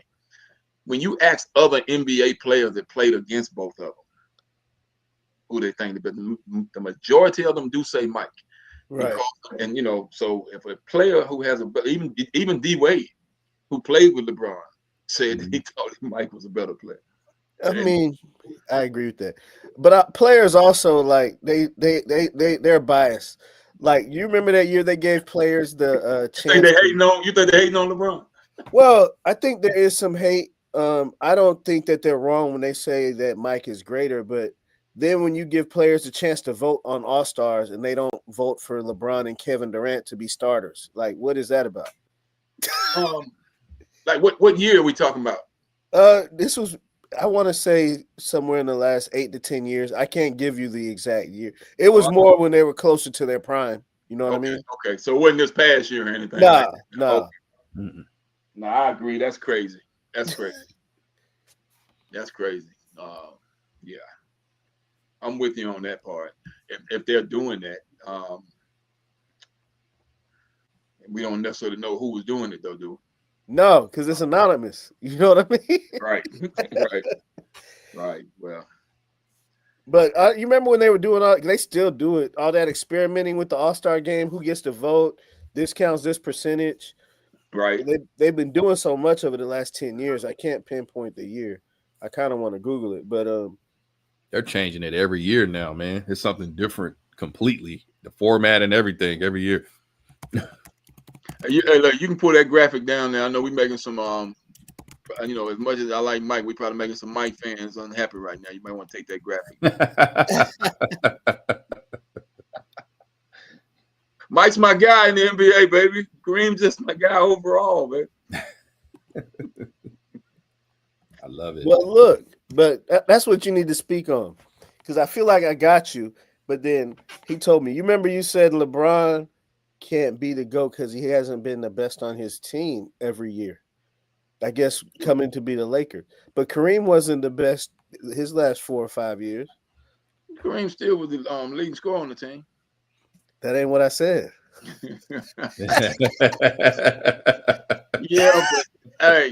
the difference is, I said in the NBA, Mike was always the best team. Mike was always the best player. Even with the Wizards, Mike was still the best player on the team. I agree. But it's really hard though. When you go to so many different teams. But if Mike would have played with Luka on the Wizards, he would not have been better than Luka. At the time, like at the juncture in his career when he was with the Wizards. Probably not, which means LeBron should win a championship this year, right? You're not wrong. I don't want any excuses this year. I went on record and said that if LeBron wins us a chip this year, I said this last year, if he wins us another chip, I give him the go. That was actually 2 years ago. 2 years ago. Do you think he bought in? No, he did not. It got close though. That was 2 years ago. Was they had a good run. He got close. That was me having wishful thinking. I say if I put this on him, then if he gets it done, we get a chip out of it. So, but I think people gonna argue about the GOAT for years. The fact that Mike is still in the conversation is what tells you everything you need to know about it. Because eventually somebody's going to start talking about, like you say, about people like Wemby and SGA and Anthony Edwards. And, it's people that argue that Stephen Curry's career is better than LeBron's. I don't argue that, but I like Steph. I do too. I'm just saying some people, not me. I think LeBron's on the Mount Rushmore. That's enough. And my cousin doesn't like if the Lakers win a chip, it won't be because of LeBron. Big fact. Tell your cousin, mind you, I'm only a LeBron fan because he's playing with the Lakers. That's the only reason I rock with him. He's in there by default. Yeah. He gets in by default. As soon as he leaves, we back to where we were. I think the reason I think people have such a hard time with LeBron is because the difference between him and Mike never said he was the best. He never came out and said, because I'm the best player in the game. He never said any of that stuff. He said, and when they asked him, he said it would be disrespectful to so many people in his past. And for LeBron to just come out there and just say that, because I'm the best player in the game, it was, I guess it gave him a sense of confidence, to go along with the arrogance. I get it, but Mike. Well, I just think LeBron OD, just let people think what they're gonna think. You're always trying to push a narrative. Yeah. Like you see what Teague said on his podcast. Like if you say something about LeBron, your phone start ringing. Jeff Teague said that. Yeah. He said people started calling you and all that. Hey, that's like saying something about the president or something. Yeah. Man. Wow. I do respect the thing. Real quick, I found it. It was 2017. NBA Players All-Star voting. LeBron and Kevin Durant received support from the fans and media, but did not receive as many votes, player votes compared to other candidates. Well, the thing is, though, 8 to 10 years ago, the fans picked the starters, not the players. No, that was the first year that they let the media. You remember, a percent was the media, a percent was the players, and a percent was the fans. To your point, before that, the fans always picked them. Right, and they but changed. This was where they broke it down in percentages. Okay. And, they still obviously made it as starters, but the fans and the media voted for Durant and LeBron, but players were not. I don't know. I like what LeBron did for his boys, though. I like him saying, "Hey, look, if y'all gonna hang out with me, y'all gonna be around me, then y'all gonna do something." He putting his friends through school and having them. You look at Rich Paul and Mac, all those boys, they at top of their game, man. And that's definitely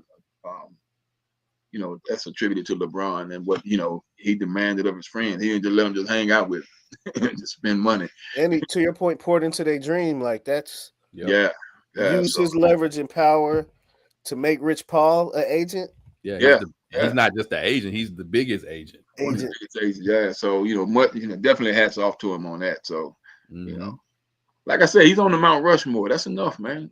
Right. that's good enough. It sounds like Stephen A. Man, I said he was second place. Don't ever say that again.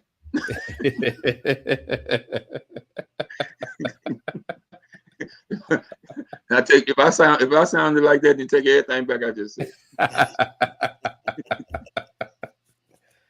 I don't think they like each other anymore at all. I think that ship is sailed. Oh no, that's real. Yeah, I think it's real. Once you I talk wish about his Stephen son, A. I guess I don't know. I wish Stephen A. would stop talking about it, man. He's still going on podcasts talking about it. Just let it go, man. Yeah, I mean, he's basically saying to him is, you stepped into my world. That's basically what he's saying. I got the mic. That's basically what he's doing. That's why he's keeping it going like that. Probably. He's telling me, I got the mic. On the basketball court, you do what you do and stuff like that. But now you stepped into my world, so now I'm gonna try to make it miserable for you every time I talk. Every time your name comes up. But they also both like the attention. Yeah, it's crazy though. They need to stop it, both of them. I mean, shout out to Stephen A. I'm not the biggest fan, but you making $20 million a year doing that? Like, come on. Well, here's the thing though, and that's what I say to people all the time. People kill me thinking millionaires care what they think. Right. Yeah. Right. You think Stephen A. cares whether anybody likes him or not, whether we like him or not? No. So like, I'm gonna this is a big thing. Did you ever Howard Stern? You remember Howard Stern, radio guy? They did a polling on him, and the people that hated him listened more to his show than the people that liked him. Oh yeah, that's probably I can see that. It's like people that hate the Cowboys. Probably, to your point, he probably like it more when people don't like him. Yeah, that's hey, bad publicity. All of it is still publicity. And publicity, yeah. Nah, it's like, did you see what Jerry Jones was saying on his show the other day? It's like stirring the pot. It's like, yo, the haters is what keeps the ship going. You know what I mean? So it's like that's why him and Jerry Jones are good friends, because Jerry Jones likes that he's going on TV and trolling the Cowboys because it keeps wearing the Cowboys hat and all that stuff. Yeah. It's like it keeps the pot. He keeps. That's when I like him. So hey, we good with that. Why you trying to get the conversation back to the Cowboys, man? No, man. Look, it ain't about the Cowboys, man. We talking about Stephen A. And it kind of correlates. You know what I'm saying? Not that like I would be the one who would just talk about the Cowboys all the time on a sports show. Okay. It's not like I got like a huge Cowboys logo right behind me or anything.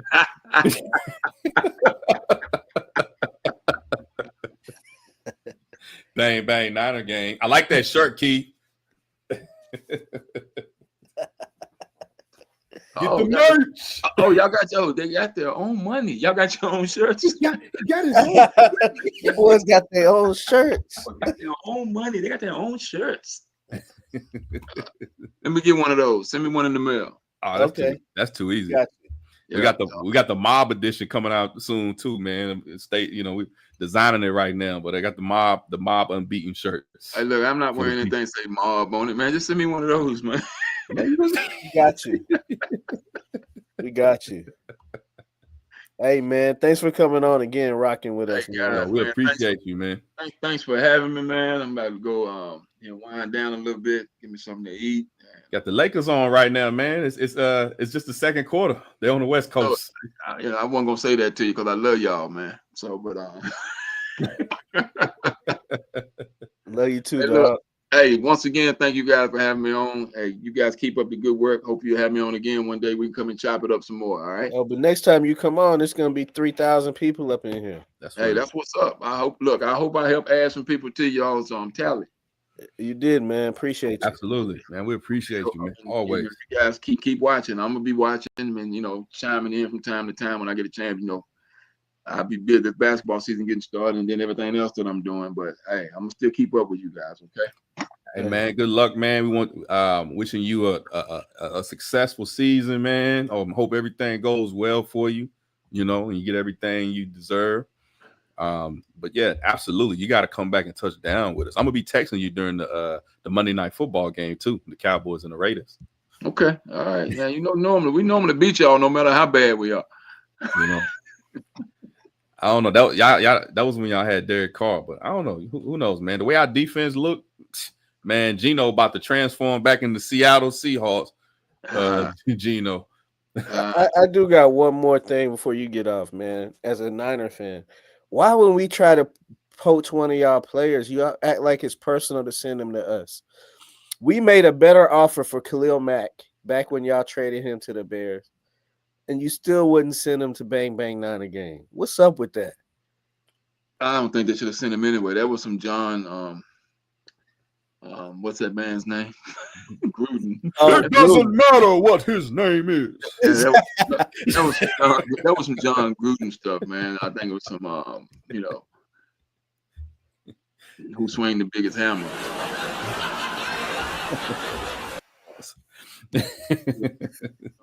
Never got rid of Khalil Mack. That was crazy.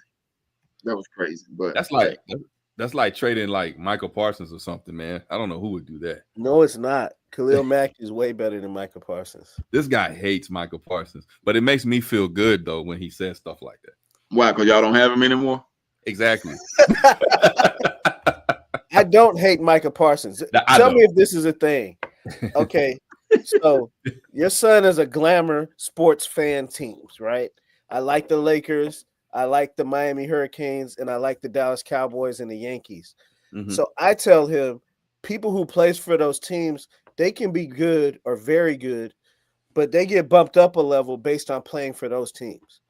So like you can be Michael Parsons, but if he'd have been playing like he playing in Green Bay, he wouldn't be famous like that and have his own podcast. But because he played for the Cowboys, it's like he's just as good as Myles Garrett and TJ Watt when I don't think he's on those guys' level. Or Max Crosby. So that's a great assessment. I never thought about that. That's a great assessment. I like that. And so I call it the glamour bump.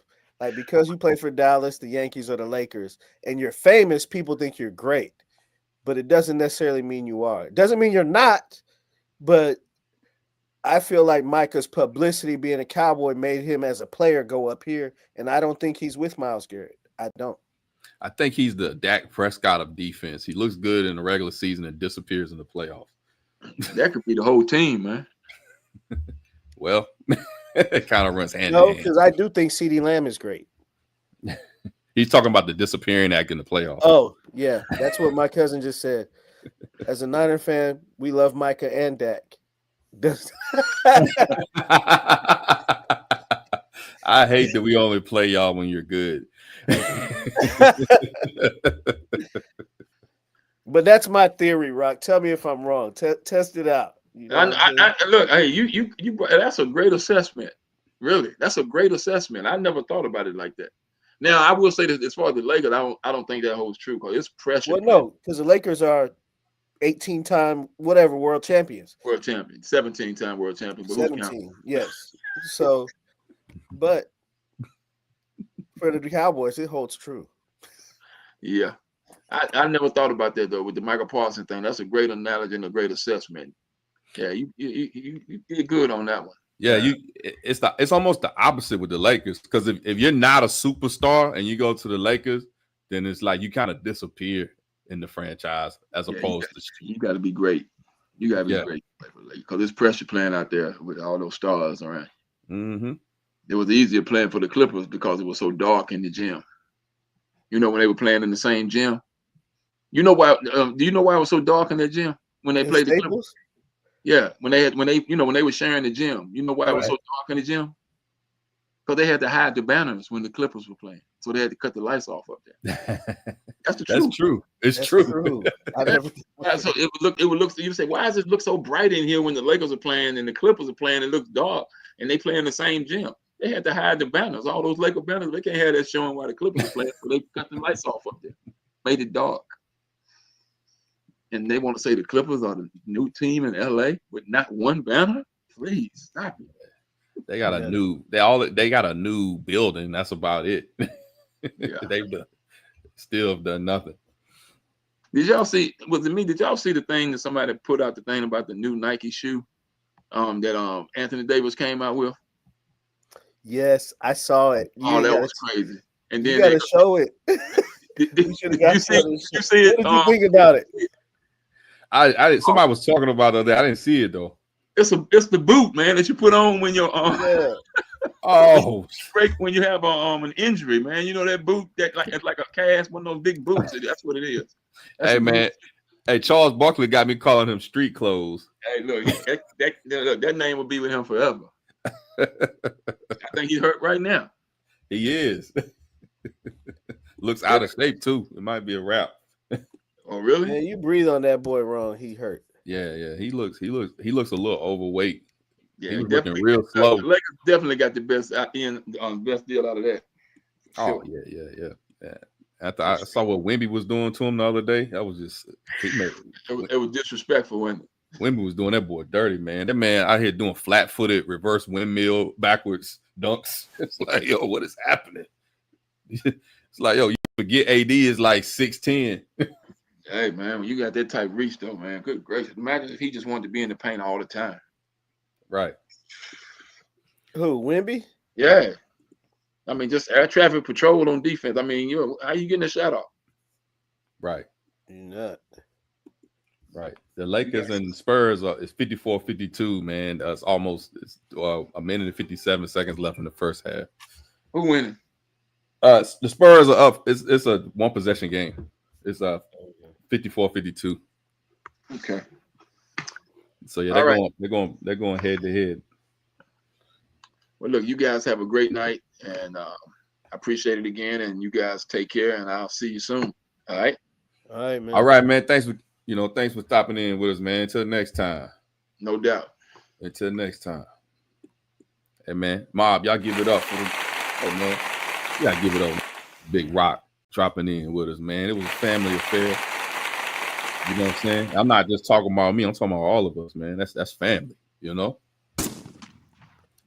Hey, man. Hey, what up, Mob? Everybody good? We still up? Man, we still up. Hey, man. Hey, Keith, man, that's great news, man. We hit 500 again. We hit 500. That's what I'm talking about, man. Shout outs to the Mob. You know what I'm saying? If you still in here with us, man, drop a hashtag MOBB in the comments, man. We got one more thing. We got one more thing to touch on, man, before we duck out, man. We had a lot of news to drop. What was on yesterday with the trade deadlines. You know what I'm saying? Damo, my guy. My brother. Let's hit one more. What do we want to hit? One more. Hey, we just hit the trade deadlines, man. Just hit the big ones right quick. Get reactions. Yeah. So what were your reactions, man, on the Jets? I'm gonna talk about the Jets right quick, man. The Jets kind of clean house, bro.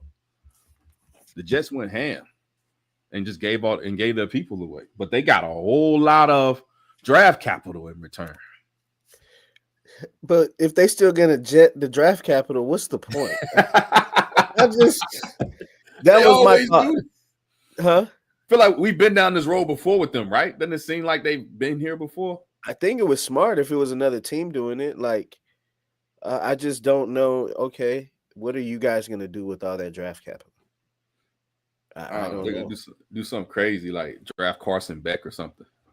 Right. You know what I mean? But I don't know. That 2027 draft is supposed to be pretty deep. So, I mean, I don't know, man. Maybe trade a few of those 2026 assets and stack up into 2027. Like I said, I don't know what they do with those picks, man. But I got a hot take on Sauce Gardner. But what do you think about the Quinnen Williams to Dallas? I didn't like it because I'm a 49er fan. Thought it was good for Dallas, though. Amazing for Dallas.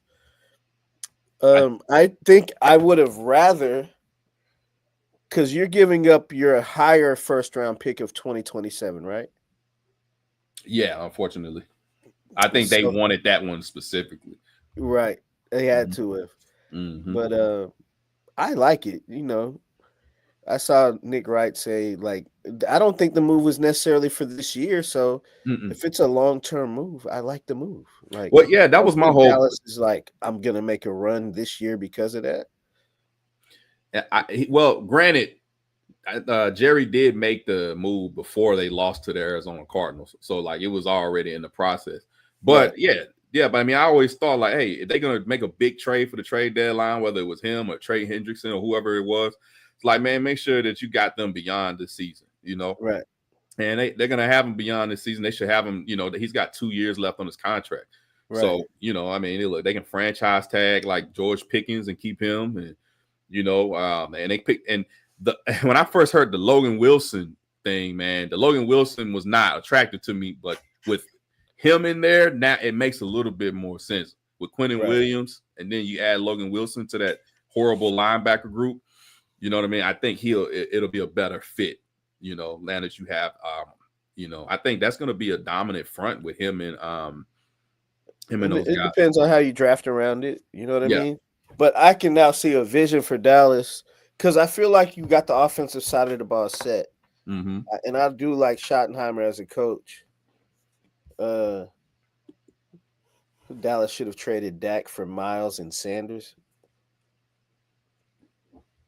Miles who? Garrett? Miles Garrett, and I was trying to figure out the same. Oh, Shedeur. Who was gonna do that? What, the Browns would be crazy to do that. Yeah, they would. I would. I would have loved it. But yeah, no, that's funny. That's funny, Buzzy. But yeah, man. I mean, I think it's a good move, man. I think they solidified that front line, man. I think they're gonna be good right there. Just got to do something about that secondary because I don't know. Trayvon Diggs, man. Ever since that microscopic knee, that was, you know, it's looking bad. And DeRon Bland is still a good cornerback, man. You know, I think we need him to redeem himself from that whoop-de-whoop that happened to him from Marvin Harrison. Right. Did you see that? Oh my God. He did a whole somersault. I've never seen nothing like that before. How you juke somebody up like at the 1 yard line, and then he made my man do like a front was flipping to the end zone, and he caught a wide open pass in the end zone. I guess everybody thought he was the only one that was out. That was it was a man to man, and yeah, I guess they thought he was going to run the ball in, and it was a toss to him. But I mean, it was just like a shoo, and then you just saw DeRon Bland just doing a somersault into the end zone, man. I think CeeDee Lamb's reaction made it worse. You have the clip? Oh God.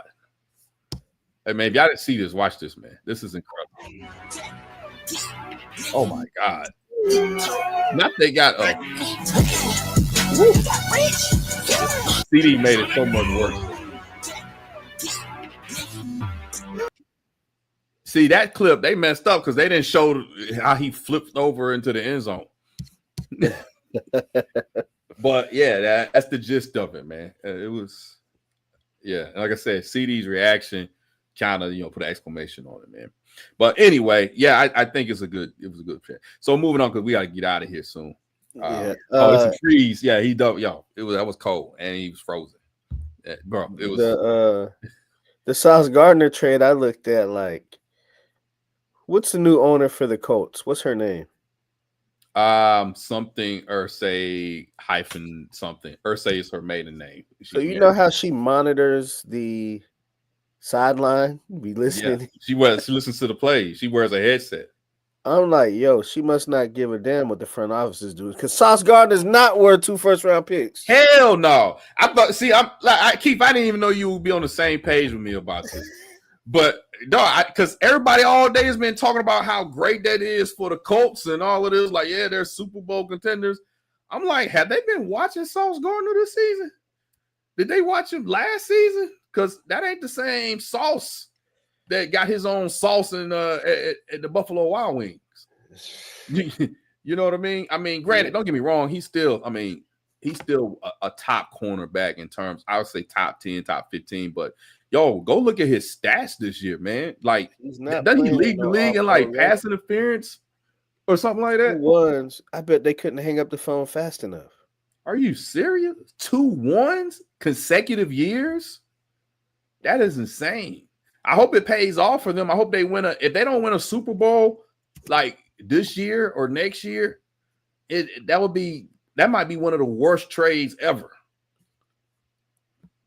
Like you leverage first round picks for a guy who's seemingly on a downward slope.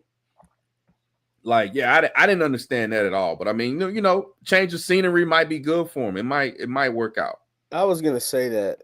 You know what I'm saying? Maybe because when you're around a losing culture, ain't but like you want people that are professional, right? To show up, they're coming to work, they're ready to go. But when you're in a losing environment, it can only go so long before you're affected, right? Right. So this might be something to rejuvenate him. But we'll see, man. That's my thoughts on it, though. 2 1s for who? Nah, yeah, 2 1s is crazy. Like I said, if you would told me a 1 and a 2, a 1 this year and a 2 the next year, that might have been a little bit better. You doing 2 1s for and his salary. That makes it even worse. He just signed that contract. He did. So they gotta absorb all of that. So he just signed that contract like this past spring.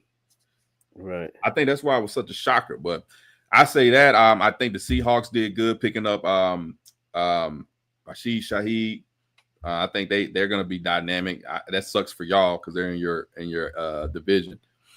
The Seahawks got a lot better, so people don't be surprised if you see the Seahawks in the NFC Championship because with him and Smith and Jigba and all of those guys, man, they already got a dominant defense, probably one of the best in the NFL. That the Seahawks are legit this year, man. They can make a run. Absolutely. I'm trying to figure out how we beat Seattle and LA now. Those look like great wins on paper. On paper, yes. Y'all got to play them again still, right? That's correct. We got LA this week. I told you Arizona. We got LA this week. Okay, that'd be good. I'll be watching that. But yeah. So Seattle's looking good. Who else did a big? Philly read up. I don't know about the Jair Alexander. Yeah. I don't know if he might not be that much better than Dorian Smith. The Jalen Phillips pickup was great. That Jalen Phillips, they're gonna love him. He fits perfectly in their scheme too. So yeah, he's gonna be great over there. Like I said, Jair Alexander. If you get the Green Bay version of Jair Alexander that's healthy, then yeah, you got a formidable secondary with him opposite of Quinyon Mitchell. Right. And you got the amazing Whites back there. But all right, before we get our thoughts on Jaden Daniels' injury, it's a fireable offense. Why was he in that game? Man, that game was over. Dan Quinn, Dan Quinn should be on the hot seat because of that alone. He won't be on the hot seat. But he won't because they had they went to the NFC Championship last year. Like they're not gonna just, you know what I mean? It'd be crazy if they, put him on the hot seat. But I mean, I don't like. All he had to do was get out of Dallas to go to the NFC Championship. That's what we're doing. It's kind of late, Keith. This is what we're doing right now. We want to do this at 11:28. That's okay. Okay.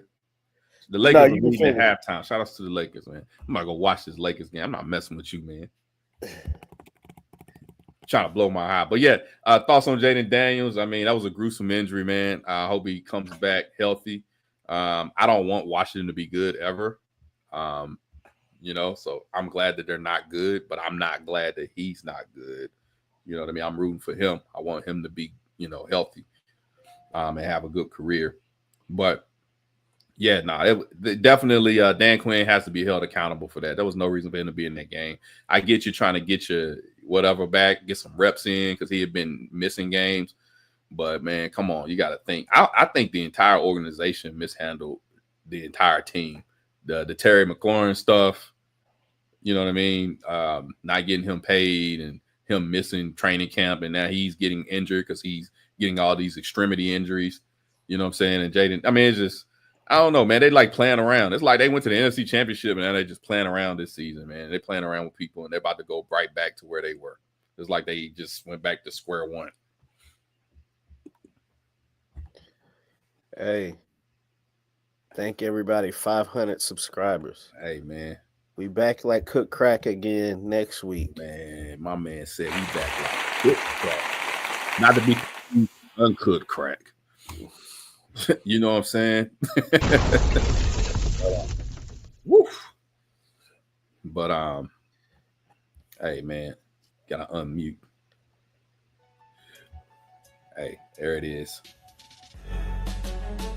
Hey, man, it's been a pleasure. We appreciate y'all tapping in with us. So shout out to Big Rock. Shout out to Big Rock, man. Shout out to the whole Dudley High School men's basketball team.